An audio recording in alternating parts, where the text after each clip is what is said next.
J'ai mon petit rituel avant de commencer. J'aime toujours prendre le temps d'abord honorer celui qui m'a permis d'être là et puis celui pour qui on s'est déplacé. Si on peut juste faire un monstre bruit, un maximum de bruit pour le Seigneur, le roi des rois, à travers nos acclamations, juste avant de faire.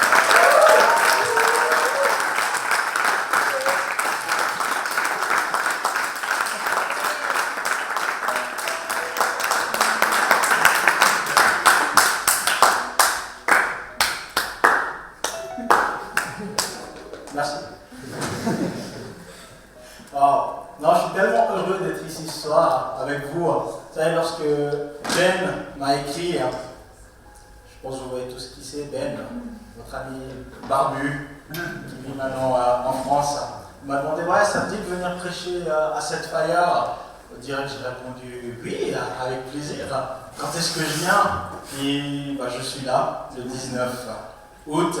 Je l'attendais depuis un moment, je vous assure. J'ai préparé le message, j'ai tout donné pour vous présenter juste quelque chose d'extra. Mais patientez juste un petit peu. Ça va y aller crescendo. D'abord, je vais un petit peu me présenter. Je m'appelle Aris Yengo Londala, j'ai 23 ans, je vis à Neuchâtel. Sinon, je suis assez passionné par le leadership et le management, où j'aimerais poursuivre mes études là-dedans, en particulier dans la gestion de projets. Sinon, je suis l'un des leaders principaux de ICF Neuchâtel, qui est une jeune église qui a démarré il n'y a pas si longtemps. Sinon, qu'est-ce que j'aime d'autre? J'aime bien le sport. Pas encore le skate et la trottinette, mais j'aime bien le sport en tout genre. Sinon, il y a d'autres choses qui sont aussi des centres d'intérêt, c'est la cuisine, regarder des matchs de foot et ainsi de suite. Sinon, mesdemoiselles, ça va être un moment un petit peu compliqué pour vous, mais on va le traverser ensemble. Oui, je suis en couple, je ne suis pas célibataire. Elle n'est pas là ce soir, mais elle vous envoie toutes ses salutations et j'espère que vous aurez l'opportunité de la rencontrer. Et ça, je préviens les hommes, si vous la rencontrez un jour, elle est comme une œuvre d'art de musée. Vous pouvez admirer, mais personne ne touche. Sinon, qu'est-ce qu'il y a d'autre à savoir à mon sujet? Je me suis converti il y a de cela à peu près 6 ans. Ouais, si je m'en souviens bien, il y a 6 ans, je me suis converti, où c'était quelque chose d'assez bizarre pour moi. Parce que j'étais né d'une famille chrétienne, et j'étais dans la foi, et tout d'un coup, à l'âge de 11 ans, j'ai tout claqué. J'ai eu ma phase de rébellion, où je me suis dit, Dieu, ça ne m'intéresse plus tellement.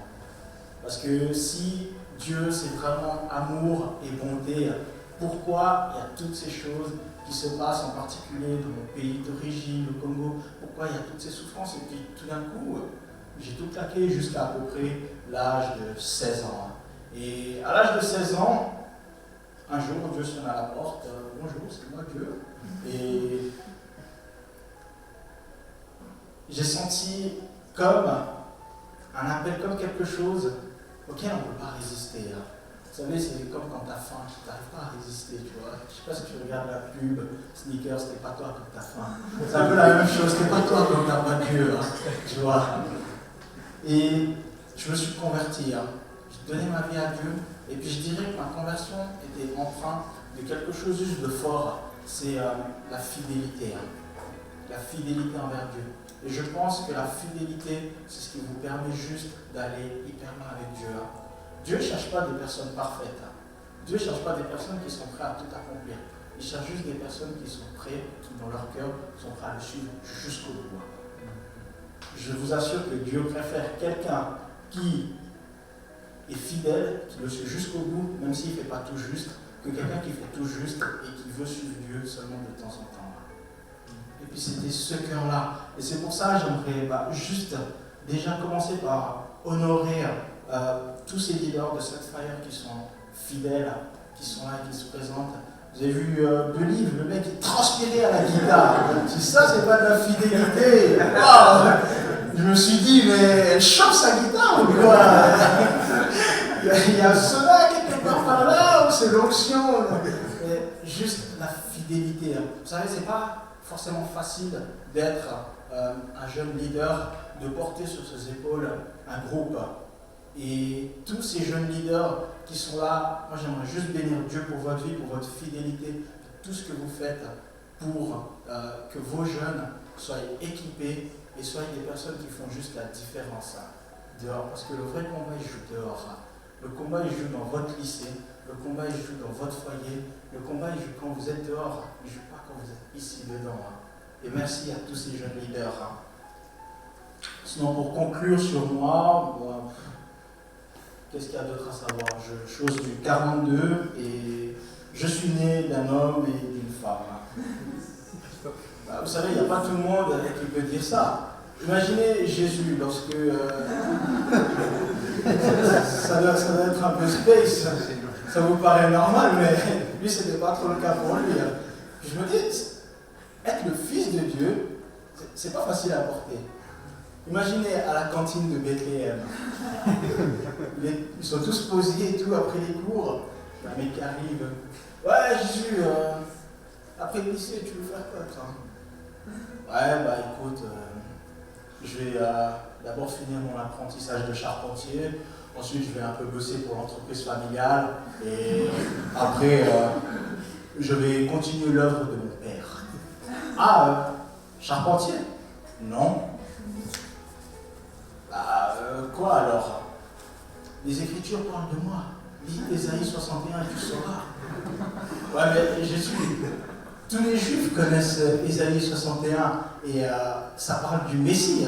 Attends, tu es le Messie? Tu l'as dit. Ça que je dis, ça ne doit pas être simple pour Jésus de porter le titre de fils de Dieu, quoi.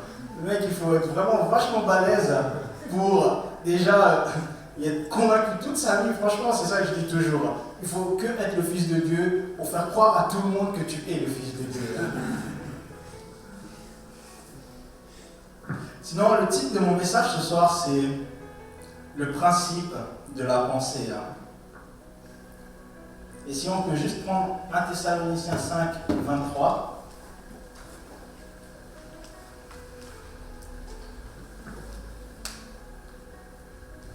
1 Thessaloniciens 5, 23, je pense qu'il est affiché. Que le Dieu de la paix vous conduise lui-même à une sainteté totale et que tout votre être, l'esprit, l'âme et le corps soient conservés irréprochables lors du retour de notre Seigneur Jésus-Christ. Amen. Je vais juste prier un coup. Seigneur, je te rends gloire pour ta parole. Je te rends juste gloire pour ce moment. Toutes ces personnes qui sont là, Père, ils sont venus pour une raison, Seigneur. Et c'est pour faire juste encore une fois de plus une rencontre authentique avec toi, Père. Tu es la raison de notre déplacement. Et ce soir, on veut juste honorer ta présence, on veut honorer ta parole et on veut en apprendre plus encore de ta parole. Laisse que ce soir, on reparte et qu'on rentre, pas comme nous sommes venus. Parce qu'il y a quelque chose qui va changer. En sortant de ce lieu, notre valeur va encore augmenter. Parce qu'il y aura eu une semence qui s'est déposée dans notre cœur et qui va grandir et qui ne va jamais retourner à toi sans avoir produit un effet conséquent dans notre vie. Père, que toute la gloire te revienne. Et laisse que, Seigneur, tu puisses juste l'utiliser comme un simple instrument. Que ce ne soit pas l'homme qui soit mis en valeur, mais que ce soit ton esprit et ta parole qui soient mis en valeur. Laisse que toute la gloire te revienne dans le nom de Jésus.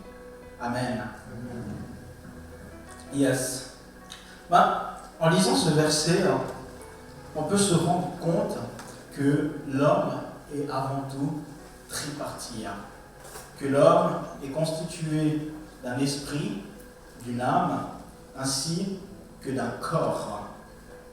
Et si on va plus loin, on se rendra compte que l'être humain est doué de cognition, donc il a la capacité de penser, il est doué d'affection, il a la capacité de ressentir des émotions, mais il est aussi doué de volition, donc une capacité d'avoir une volonté et de faire les choses selon ce qu'il désire.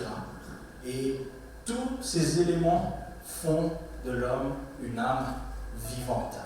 Et à côté de cela, son corps le permet d'être en relation avec le monde extérieur et son esprit de rentrer en contact avec le monde spirituel ainsi que Dieu. Et ce que je réalise, c'est que la pensée la plus fausse qu'on a, c'est de croire que dans le salut, Dieu sauve de la ruine seulement une partie de l'homme, son esprit. C'est la pensée la plus fausse qui peut exister. Parce que le péché n'a pas touché que l'esprit de l'homme. Le péché a touché l'homme à la racine. Il a touché tout son être entier. Son âme, ses pensées, sa volonté, ses émotions. Et la plénitude du salut, c'est justement le rachat de toutes ces parties. Le salut biblique, c'est juste la plénitude. Dieu rachète tout cela. Et cette pensée, lorsqu'elle est fausse, ça donne lieu justement à des chrétiens qui pensent que marcher par l'esprit, c'est de s'efforcer de vivre que d'une part spirituelle et de traîner le reste de leur être comme un boulet.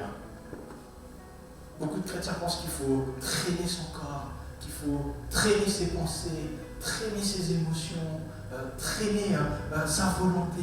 Toutes ces choses-là, c'est comme si c'était un boulet pour nous. Et pourtant, on se rend compte que dans notre vie chrétienne, c'est toujours présent. Nos pensées sont toujours présentes, nos émotions sont toujours présentes, et notre volonté est toujours bel et bien présente. Et ce que j'aime avec Jésus, c'est que chaque fois qu'il y a quelqu'un qui souhaitait être son disciple et s'engager vers lui, il était capable de sonder jusqu'aux pensées, jusqu'aux émotions et jusqu'à la volonté, des motivations des personnes. Et lorsqu'il voyait que quelque chose ne sonnait pas juste, il s'efforçait de redresser le tir. Et on le voit dans Matthieu chapitre 8. Si on prend Matthieu 8,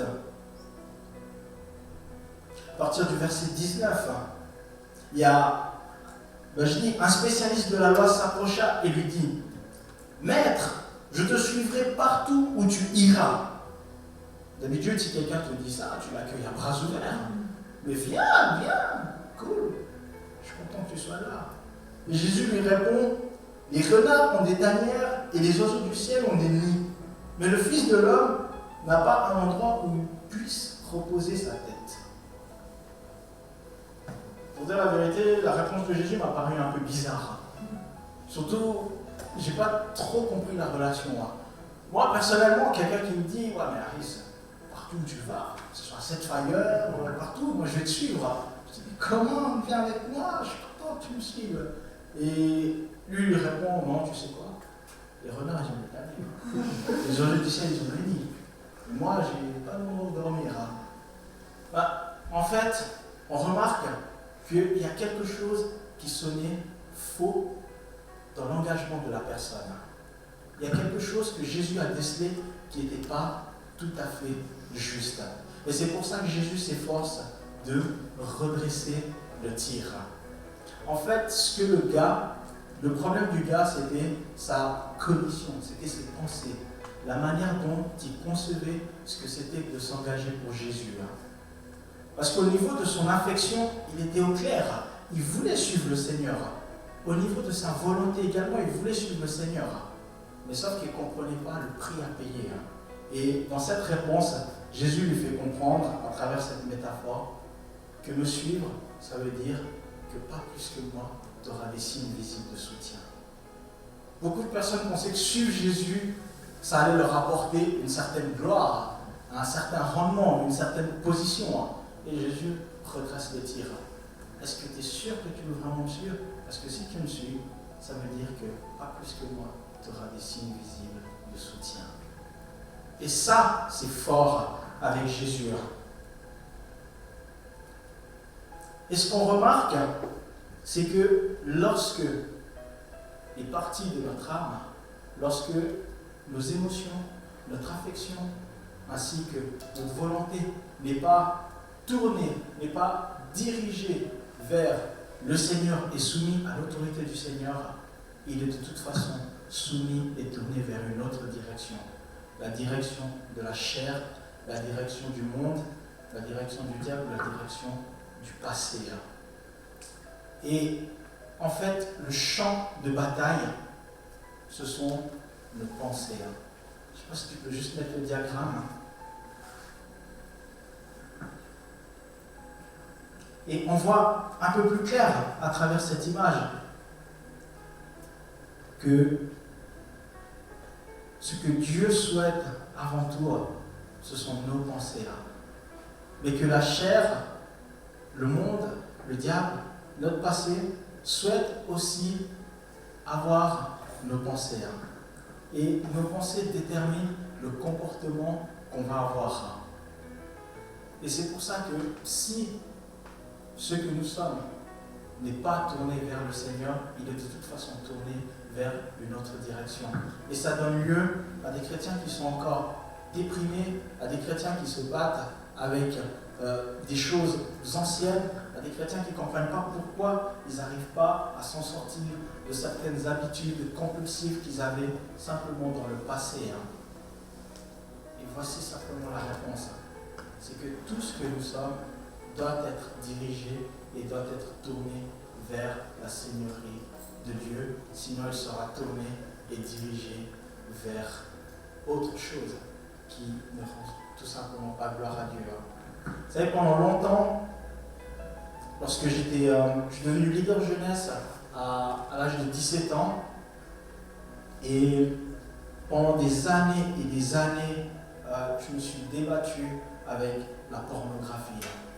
Et je n'arrivais pas à comprendre pourquoi je n'arrivais pas à m'en sortir de ça. Et ça a été véritablement une lutte où non seulement j'étais leader, mais j'avais l'ennemi qui m'accusait, mais de manière juste spectaculaire. Parce que tu tiens devant les jeunes, tu leur parles, tu les exhortes, tu les encourages, mais pourtant, en secret, dans la nuit, tu as fait des choses qui glorifient tout simplement pas le Seigneur. Et puis tu as toutes les accusations de l'ennemi qui tombent sur toi. Et puis tu as l'impression de ne pas te sentir digne, de ne pas te sentir digne d'encadrer ce groupe de jeunes. Et pourtant, je sentais le Seigneur qui m'encourageait à continuer, à persévérer.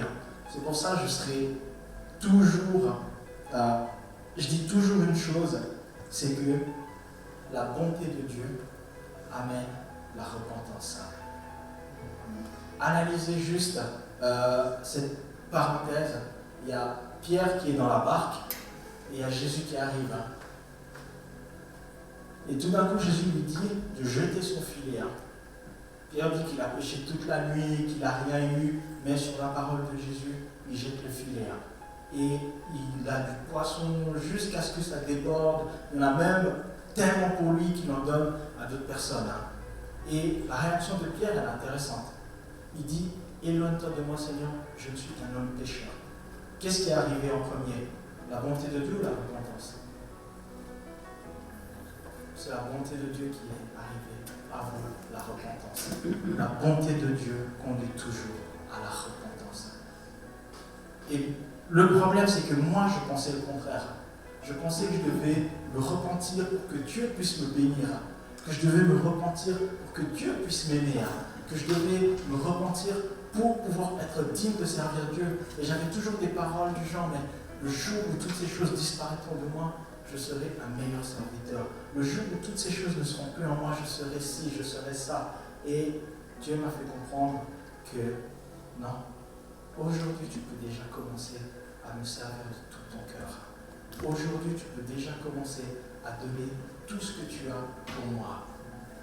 Et moi, je vais t'ouvrir les yeux et je vais te faire voir ce qui est faux, ce qui ne sonne pas juste dans ta marche en tant que disciple. Et moi-même, je vais veiller à te donner la liberté. Et j'ai fini par comprendre, après plusieurs années, que mon véritable problème, c'était mes pensées. Et vous savez, les pensées, c'est tellement subtil. C'est juste tellement subtil. Et les pensées, ça se nourrit tellement vite. Et il y a des choses, si je tombais dans la pornographie, c'était juste simple. Tu es là, sur Insta, tu défiles, gauche à droite et tout, puis tu penses que c'est ok, c'est tout à fait ok. Mais entre-temps, il y a quelques images qui défilent, de femmes pas totalement habillées, et tu te nourris petit à petit de ça. Puis au départ, tu dis, voilà, c'est pas grave, c'est pas un problème. Mais tout ceci nourrit tes pensées, nourrit tes pensées. Et puis tes pensées prennent une autre direction. Et ils prennent la direction de la chair. Et lorsque, tu peux mettre le diagramme, et lorsque les pensées prennent la direction de la chair, ça va influer sur le comportement.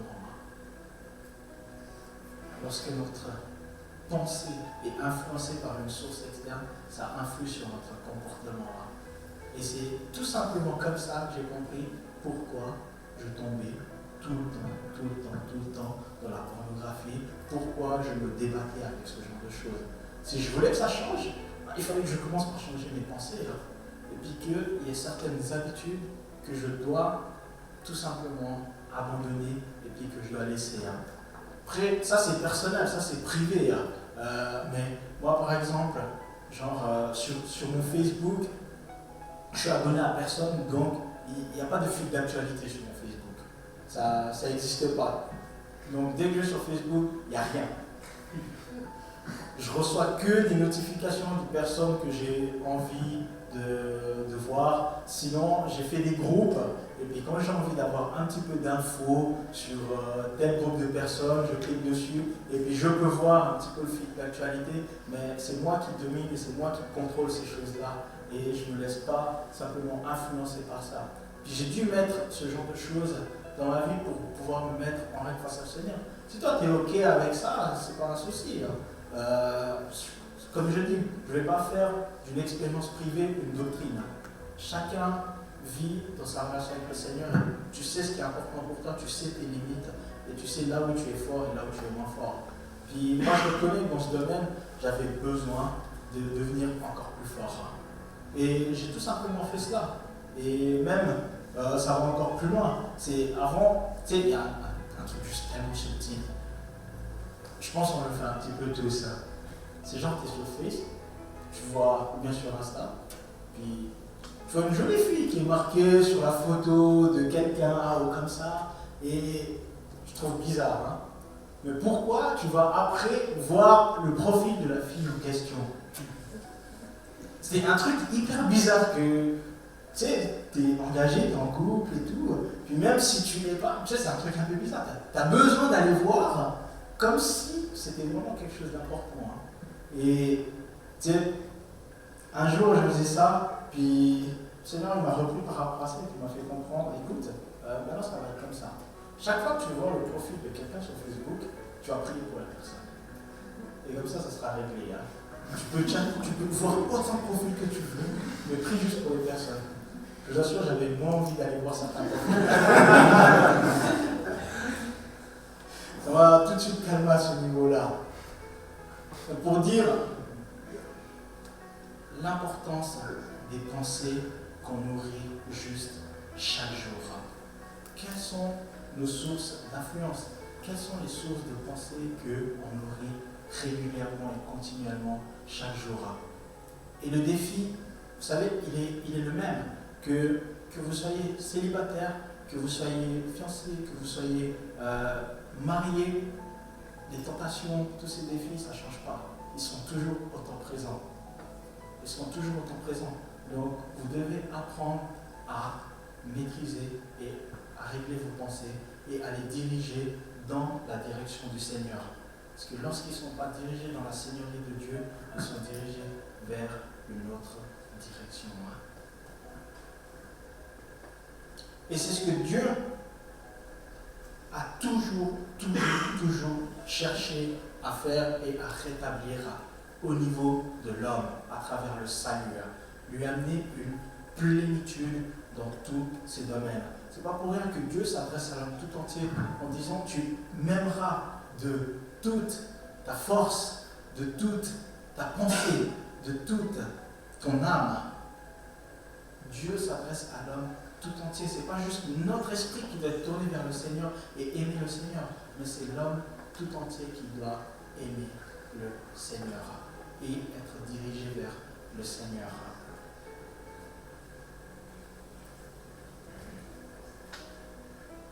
Si tu peux faire défiler le diagramme.